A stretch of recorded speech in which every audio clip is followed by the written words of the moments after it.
تمہارا صبر ہی تمہاری سب سے بڑی طاقت ہے۔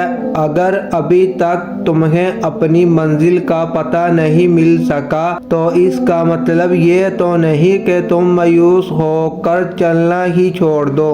اگر تم ابھی تک یہ جان نہیں سکے کہ تمہارے لیے کیا بہتر ہے اور کیا نہیں تو اس کا مطلب یہ تو نہیں کہ تم دعا کے لیے ہاتھ اٹھانا بند کر دو۔ تم جس سے رابطہ رکھنا چاہتے تھے اگر اس سے رابطہ نہیں رہا تو اس کا مطلب یہ تو نہیں کہ تم اللہ ہی سے رابطہ توڑ دو۔ امید انہی کے لیے ہے جو یقین نہیں رکھتے ہیں اور مایوسی انہی کے لیے ہے جو انتظار نہیں کرتے۔ آخر کیوں خود کو اتنا الجھا رکھا ہے؟ ساری طاقتیں تو تمہارے اپنے ہاتھ میں ہے۔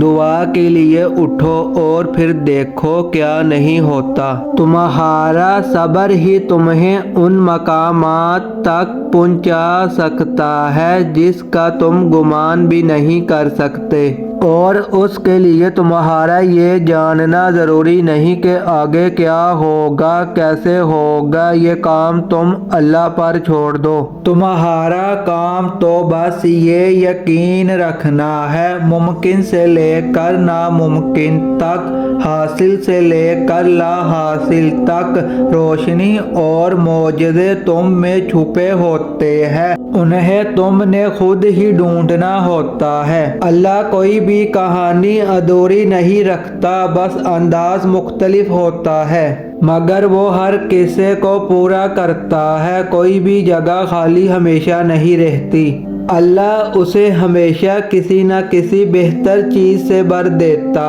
ہے۔ زخم کوئی بھی عمر بھر نہیں ستاتا، اللہ کوئی نہ کوئی مرہم کا ذریعہ بھیج دیتا ہے۔ جب وہ کسی کام کے ہونے کا سوچ لیتا ہے تو وہ اس کام کے مکمل ہونے کا اشارہ کر دیتا ہے، بس جو پھر ممکن ہو جو ناممکن ہو سب ہو جاتا ہے۔ تمہارا رب بہترین خفیہ تدبیر کرنے والوں میں سے ہے، اور یاد رکھو کہ تمہارے رب کے لیے کچھ بھی مشکل نہیں، وہ تو بس ایک اشارہ دیتا ہے اور چیزیں ہو جاتی ہے۔ وہ ایک حکم دیتا ہے، بادل کا ہر حصہ بارش بن کر برسنے لگتا ہے۔